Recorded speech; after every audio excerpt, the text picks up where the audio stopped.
Assalamualaikum warahmatullahi wabarakatuh. Waalaikumsalam warahmatullahi wabarakatuh. Sahabat, ngopi kali ini kita lagi bersama dengan Ustadz Al-Alim Al-Alamah Masya Allah. Kang Ustadz Dudin, Kang Ajengan Dudin. Beliau ini adalah pimpinan daripada majelis atau ponpes Miftahul Anwar ya. Ya, betul Anwar. Terus juga di sini ada selain daripada pengajian santri juga ada TK ya, TK. Ya. TK Al-Quran juga ada, Idadiyah kalau disebut dalam DTK itu Idadiyah juga.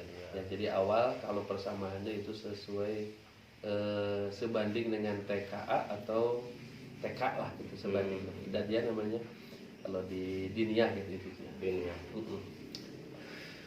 Terus ada tentu ada pengajian bapak-bapak ibu-ibu juga ya. Oh iya, betul. Pengajian rutinan alhamdulillah berjalan dengan hari-hari ditentukan seperti hari Jumat, malam Jumat juga ada, bahkan hari Rabu itu khusus pengajian ibu-ibu membahas tentang kitab kuning juga. Kitab kuning yang dibahas adalah kitab Riyadul Badi'ah, dasar bab wudu aja bab wudu, bab salat yang biasa-biasa aja untuk memperkuat. Ya. Kalau boleh tahu nih, di sini santrinya udah berapa banyak nih Kang? Kalau santrinya diniyah itu kurang lebih 140-an lah kurang lebih. Ya. Kalau digabung dengan yang malam itu kemungkinan lebih 200 sekian lah kurang lebih. Ya. Kalau dengan yang besar gitu, yang sama kitab santri nikmatnya. Usianya variatif ya. Oh iya, relatif benar. Paling gede itu usia berapa tuh? Ada Paling SMA gede ada. itu yang udah kerja juga ada. Pak Kiai yang udah kerja bahkan udah keluar di sekolah, yang udah bekerja juga ada. Yang udah nikah mau kumpul. Wah, itu jelas diharuskan loh. Yang udah nikah mah diharuskan. Walaupun seminggu sekali, katakan seminggu sekali, karena di sini saya butuh menekankan jangan sampai kosong waktu. Kalau ada libur silahkan ngaji ke sini, kalau seandainya emang bekerja ya nggak apa-apa. Pokoknya waktu libur harus ada. Alhamdulillah. Walaupun seminggu sekali gitu tetap mereka yang bekerja memaksakan untuk mengaji juga. Nah, kalau yang duda, yang janda itu ada nggak yang ngaji ke sini? Halusnya malam itu mah. Tingkatnya ibu-ibu. Nah, sahabat, barangkali ada yang mau sambil ikhtiar cari jodoh, ya bisa bersilaturahmi ke sini. Bisa dihubungi itu mah. Ini dulu setahu Akang ini Akang melanjutkan ya? Iya, melanjutkan.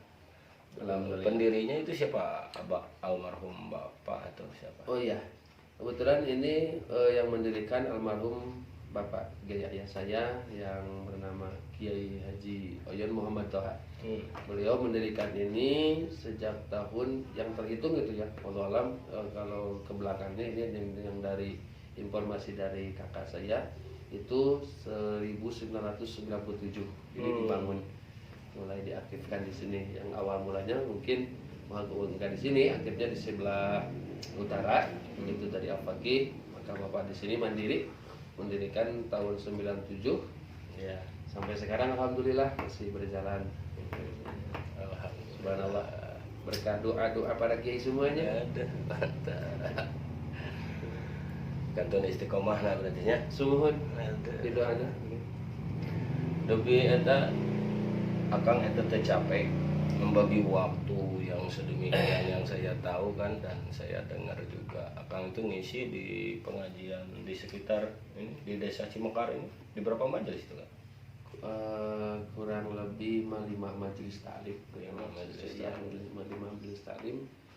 Kalau diukur dengan rasa capek manusiawi ya, jangan capek pasti capek, tapi rasa lelah tersebut alhamdulillah bisa terobati dengan pelaksanaannya tersebut. Itu walaupun capek tapi didorong dengan rasa kewajiban yang diamanahkan, mungkin rasa lelah itu bisa dipaksakan dan bisa terobati secara langsung. Itulah capek ya, capek. Enggak ya, enggak. Kalau terus ningali amplop maleungit Wah, capek teh. eta mah ampun. Hancur itu capek Hancur.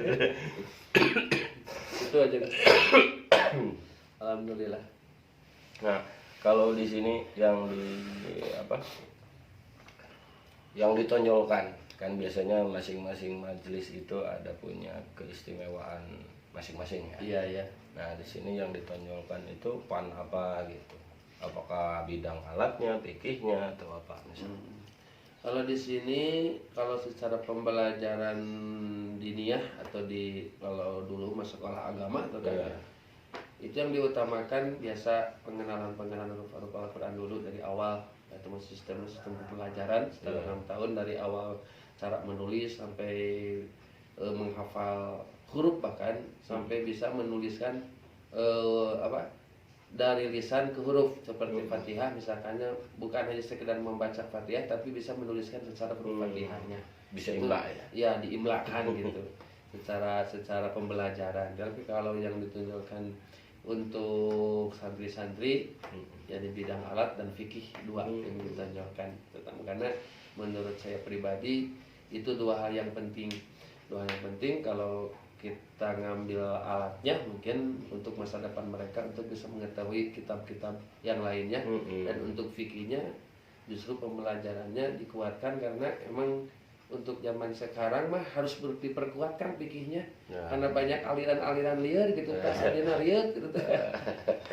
Aliran mati lampu. Mati lampu jadi kermah merang kali labil tapi Ya. kami aliran seueur komo ninggal tos ninggal dina link-link YouTube dan sebagainya kan, mungkin kan kalau si anaknya masih kosong otomatis mereka bisa mengambil dari mana saja.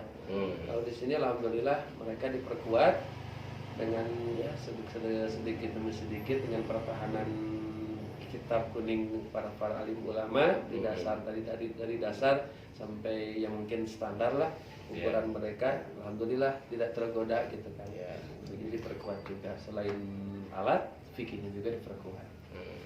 Nah, ini bagi penonton setia atau sahabat setia Sabrehnya official yang belum mengerti Sabrehnya official, yang belum paham kenapa harus kitab kuning nih Kak? Karena menurut saya pribadi ya, kalau untuk menurut urutan para ulama ya udah jelas. Kalau saya menurut pribadi itu dengan kitab kuning kita bisa lebih mengetahui lebih detail kan, lebih detail daripada hukum-hukum, misalkan secara hukum-hukum syariat atau secara hukum-hukum secara apa mencek bahasa ini mah takrifna lah, definisi daripada seperti sholat definisinya apa dan sebagainya. Jadi tidak hanya mengandalkan arti daripada bahasa tersebut. Kalau dalam kitab kuning kan lebih mendetail, jadi lebih bisa menguasai juga. Kalau misalkan kita asal-asalan dalam mendefinisikan daripada keterangan-keterangan kita dari luar tanpa tahu dalamnya kan percuma juga kan. Jadi tidak serampangan ya. Ya, tidak serampangan. Nah, begitu sahabat. Penting banget belajar kitab kuning. Ajib kitab kuning, Masya Allah. Nah, buat para sahabat di luaran sana yang mungkin mau belajar, nih bagaimana nih? Apakah sudah apakah akan diizinkan, dipersilakan untuk misalkan orang jauh nih mau mondok di sini? Oh, silakan buat belajar. Silakan. Alhamdulillah, syukur alhamdulillah kalau seandainya para sahabat semuanya mau belajar, silakan datang kemari, kita bersilaturahmi, kita bermusyawarah, kita bermutolaah dan belajar bersama. Saya bukan menggurukan atau memuridkan, tapi saya berniat untuk belajar bersama saja. Karena saya tidak pantas jadi guru. Kalau ini ya udah waduh. Tawaduh. Insyaallah. Kopi dulu kan. Nggak ada syarat-syarat khusus kah? Kan biasanya kalau di satu pendidikan itu ada syaratnya, harus di mana. Oh, gitu. Kalau untuk sekedar kalau untuk hanya memperdalam atau mengaji kitab kuning itu tidak ada persyaratan, tidak ada. Yang intinya mah ada kemauan, semangat untuk belajar, silakan gitu. Enteng. Tinggal datang saja, siap untuk belajar, siap untuk bersama-sama lah belajarnya. daek di polototan Nah. kemarin. Mun dipecah kepala pundung. Gitu. Jadi sebenarnya luar biasa hasanah keilmuan di kita ini banyak banget. Nah, apalagi beliau ini di wilayah Kecamatan Cileunyi ini juga beliau menjabat sebagai salah satu pimpinan di LDNU ya. Alhamdulillah terpercaya amanah. Nah, buat para sahabat yang belum tahu LDNU itu apa sih, Kang? LDNU itu salah satu daripada organisasi yang di bawah NU. Jadi lembaga dakwah, artinya LD itu lembaga dakwah Nahdlatul Ulama. Kebetulan saya menjabat di LDNU kecamatan. Tujuannya ya diantaranya itulah untuk memfasilitasi daripada para dai atau para mubalik untuk bisa lebih leluasa lagi untuk menyebarkan atau mendakwahkan tuntunan-tuntunan yang diajarkan Rasulullah SAW dengan lebih mengenal lagi apa daripada lebih mengenal ajaran Ahlussunnah wal Jamaah supaya lebih lagi bisa efektif, supaya lebih bisa lebih mengetahui lah secara detailnya, secara perinciannya apa itu Ahlussunnah wal Jamaah serta ajaran-ajaran yang dituntunkan oleh Sunnah wal Jamaah tersebut. Terus kemudian apabila ada masalah, kan mungkin yang namanya masalah kan selalu aja Ya, datang. betul. Berarti ketika ada masalah datang kepada sang mubalik ini, berarti LDNU sangat sekali berperan ya. Iya, sangat berperan. Sangat membantu. Dan kita bisa juga nanti kalau misalkan ada permasalahan yang dari LDNU tersebut mungkin tidak terpecahkan, kita bisa mengambil BMI, Batul Masail. Dari Nahdlatul Ulama juga bisa kita muzakarah dengan mereka, kita bisa bersaring juga dengan mereka gitu. Berarti sebenarnya banom-banom di NU ini sebenarnya talajum ya, saling menguatkan. Iya, saling menguatkan. Kamu agak enggak? Jadi jangan ragu untuk masuk NU ya. Iya. Berarti kalau demikian nih para sahabat, berarti tidak menutup kemungkinan buat santri-santri di sini juga bisa diikutkan ke dalam lembaga LDNU ini ya. Iya, bisa. Di sini sendiri apakah ada program pelajaran menjadi dakwah gitu, menjadi mubalik gitu, mubaligh? Untuk sekarang belum disiapkan. Tapi untuk ke depan insya Allah saya udah memikirkan. Tapi sebelum ada tujuan ke sana, saya ingin memperkuat dulu pelajarannya atau si santri tersebut supaya lebih mengenal dulu gitulah. Mengenal dulu daripada Ahlussunnah wal Jamaah itu apa gitu. Jadi peranan NU harus benar-benar tahu mereka. Ulah sekedar hanya NU gitu, Nahdlatul Ulama gitu ngikut-ngikut, tapi itu terang kelebetnya kan percuma. Tapi dia diperkenalkan dulu secara ininya saja secara garis besar NU itu apa dan sebagainya, tujuannya serta maksudnya juga diperjelas untuk supaya lebih memperkuat lagi si santri atau si orang tersebut yang ingin masuk supaya lebih konsisten. Ya di zaman ini kan banyak sekali ya Kang, Ya, aliran-aliran atau paham-paham yang lumayan ekstrim ya. Mereka dengan jargonnya sampai meniadakan karya atau manuskrip karya ulama terdahulu itu sampai dinafikan sama mereka. Mereka hanya mengandalkan terjemah Al-Quran begitu. Nah bagaimana nih Akang termasuk kawan-kawan daripada NU ini menyikapinya gitu Kang? Ya cara menyikapinya yang tentunya khususnya untuk saya pribadi itu dengan lebih membukakan saja. Jadi maksudnya dengan lebih membukakan apa yang udah keadaan sekarang ini mulai terbukalah gitu, mulai terbuka aliran-aliran tersebut. Dan saya cara di antara cara saya untuk membukakannya membahaslah kepada mereka kan. Khususnya di samping di sini supaya jangan ketipu, supaya jangan cepat percaya dengan penjelasan yang mungkin kurang jelas lah disebutnya. Saya lebih menerangkan lagi, saya lebih menjelaskan lagi supaya sesuai ilmu yang saya ketahui tentang hal-hal tersebut, apalagi dengan kata-kata yang mungkin sebagian dari paham-paham mereka gampang untuk mentakfirkan, gampang untuk membid'ahkan, dan gampang sekali untuk menyalahkan kita sebagai Ahlussunnah wal Jamaah yang dinadatul ulama. Menurut saya itu ya tentunya harus disikapi dengan betul-betul gitu. Kenapa?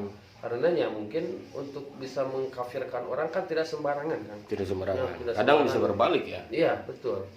Tidak untuk mengkafirkan, untuk membid'ahkan suatu permasalahan pun atau suatu pekerjaan pun mungkin tidak sembarangan untuk bisa membid'ahkan. Karena dari satu kata bid'ah pun kita dapat bisa lihat bukan hanya satu makna dalam bidang bid'ah gitu ya. Bukan hanya sebagai bid'atun dolalatun itu saja, tapi kan banyak referensi bid'ah menurut pada kalangan para ulama, para masyayikh yang tentunya udah masyhur dan keilmuannya pun udah melebihi lah kita mah hanya sekedar bisa terjemahkan, tapi mereka udah lebih bisa menerjemahkan, bukan lagi menerjemahkan, bahkan udah mentakrir dalam Al-Quran udah mereka buka gitu. Mereka tidak gampang untuk membukakan atau mengkafirkan atau membid'ahkan, tapi toh ada mereka. Nah, maka itu saya untuk menanggulanginya atau cara menyikapinya dengan memberikan penjelasan-penjelasan kepada anak santri atau kepada mereka yang menanyakan kepada saya, yang lebih menjelaskan tentang makna-makna tersebut atau kata-kata yang dilontarkan seperti itu salah gitu, dengan membahas mentafsirkan itu gimana atau cara mengkafirkannya gimana, kesalahannya di mana. Saya lebih menjelaskan lebih detail lagi yang tentunya meluruskan bahwa tidak semua yang diajarkan atau yang diamalkan oleh kita itu semuanya bid'ah. Itu bid'ah juga ya ada. Tidak orang tengah bisa nih lah kangnya. Da orang gak bid'ah hukum sadayana teh kan. Kalau diukur ku bid'ah hukum kan orang kan. Setidaknya kalau kita tahu tentang makna bid'ah tersebut, bid'ahnya yang mana kita ambil. Kalau bid'ah dolalah ya justru kita tinggalkan. Betul sesuai dengan ajaran Nabi. Itu kalau bid'ahnya memang itu sudah atau dengan ada bid'ahnya hasanahnya, ya mungkin dapat menjadikan kemaslahatan, kemanfaatan, ya kenapa tidak gitu kan. Tidak bisa sembarangan. Maka itu saya jelaskan semuanya kepada mereka, kepada anak-anak juga, pada santri juga, untuk lebih memahami apa arti-arti yang sebetulnya di zaman sekarang ini itu udah mulai meluas gitu. Supaya lebih mengerti. Itulah sebagiannya mungkin cara menyikapinya tentang aliran-aliran yang mungkin ke zaman sekarang ini mulai meluas gitu. Berarti caranya cuma satu ya. Kita mesti loyal terhadap manuskrip karya ya kitab kuning itu ya, karya ulama. Kembali lagi ke nas-nas para alim ulama yang merujuknya kepada kitab kuning lagi. Kalau hanya kita mengandalkan buku-buku terjemah yang sekarang udah meluas, apalagi sekarang lebih gampang lagi tinggal buka Google juga gitu ya. Tinggal buka Syekh Google. Tapi bukannya kita anti sama Syekh Google ya, enggak ya. Itu juga membantu sih sebetulnya, membantu. Kalau kita betul-betul menggunakannya dengan baik, tentunya aja bisa digunakan dengan baik. Tapi dengan dasar mungkin kita tentunya sebagaimana kalau dari para ulama, tetap kita guru lebih utama daripada yang segalanya. Kita tetap harus berguru kan. Nah, ngomong-ngomong soal Ahlussunnah wal Jamaah nih, bagi sahabat yang belum paham, yang belum tahu tentang apa sih definisi daripada Ahlussunnah wal Jamaah itu. Ahlussunnah wal Jamaah yang sebenarnya itu hanya kalau lihat definisi mah ya sebagian atau orang-orang yang hanya yang mengikuti kepada para ulama-ulama yang sudah ditentukan keabsahan dalam keilmuannya kan. Gitu. Dan kan banyak yang tertolak tentang keilmuan gitu kan, itu mah nggak diikuti. Tapi yang absahnya atau yang sahnya sesuai dengan keterangan-keterangan para ulama yang sudah menjadi kesepakatan para ulama dan terpercaya dalam keilmuannya untuk diikuti. Seperti kita mengambil daripada 4 madhab tersebut kan ya. Ahlussunnah wal Jamaah tidak keluar daripada 4 madhab tersebut. Madhab Imam Maliki, Imam Hambali, Imam Syafi'i, gitu kan. 4 madhab tersebut kalau mereka yang mengatakan Ahlussunnah wal Jamaah betul. Tapi kalau yang di luar mengatakan yang di luar madhab tersebut mengatakan Ahlussunnah wal Jamaah, maka dia tertolak. Sebagian ulama menyebutkan kenapa? Karena sebagian daripada ulama-ulama yang tidak mengikuti 4 madhab ini, yang kemungkinan yang keluar yang ingkar daripada 4 madhab tersebut. Alhamdulillah kan kita termasuk dari 4 tersebut gitu kan. Jadi Sunnah wal Jamaah bukan mutlak milik NU, bukan daripada mutlak milik sebagian organisasi golongan, tapi berpedoman kepada yang mengikuti 4 madhab tersebut yang sudah terpercayalah ke segala bidangnya gitu. Termasuk pada Ahlussunnah wal Jamaah. Kalau kita mau misalkan mengatakan Ahlussunnah wal Jamaah tapi keyakinan kita atau kepercayaan dalam keilmuan kita keluar dari 4, ya tidak mungkin kita mengikuti kan. Rasulullah SAW juga dalam sebuah hadis mengatakan ketika kita keluar daripada para ulama yang sudah ditentukan keilmuannya, berarti kita keluar daripada Ahlussunnah wal Jamaah. Nah begitu sahabat, pokoknya intinya seperti ini. Jika para sahabat mau ingin lebih detail, lebih paham soal Ahlussunnah wal Jamaah, yang mana itu insya Allah dijamin ya, insya Allah Rasulullah ya, para Ahlussunnah wal Jamaah, silakan bisa gabung ke majelis taklim atau ponpes Miftahul Anwar. Yang alamat lengkapnya di mana? Miftahul Anwar alamat lengkapnya Kampung Pesantren, Pesantren RT 01 RW 17 Desa Cemekar, Kecamatan Cilenyi. Bagi teman-teman yang mungkin mau mengikuti atau mau ikut belajar, silakan ke sini datang aja. Atau mungkin anak-anaknya mau daftar ke DTA-nya ada gitu. Sekalian iklan ya mah DTA-nya. Terus barangkali ada yang mau tanya-tanya soal jadwal ceramah Akang ini, barangkali kan bisa saja lagi bentrok kayak gitu. Nah, bisa menghubungi Akang di Facebook atau Telegram atau nomor WA, silakan. Di nomor WA aja. Bisa hubungi nomor WA. Ya, nomor WA-nya 082117 082117919515, bisa dicatat di sana. Itu nomor seluruhnya di sana. Insya Allah bakal diaku. Insya Allah diaku pisan baraya. Sabreh nawe ya Bu. Nah, ya nama tos panjang di awal lebih ke akhir lebih nama tos cekap lah hatunungan sementara tanya nama nyuhunkeun kangge Akang supados ka para jamaahna mangga supados sub like Sabrehna official itu mangga nya mangga bahasana ulah hilaf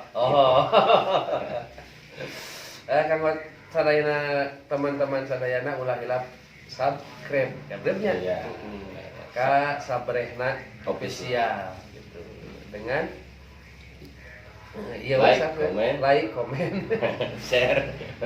Like, komen, share ya gitunya. Silakan supaya lebih istiqomah itu tah. Urang biasa silaturahmi teh ka payuna. Ya, betul. Dupi nama kangge sesi nu ayeuna dicekapkeun dugi ka dieu heula, insyaallah ka payuna urang sambung. Tah gitu. Assalamualaikum.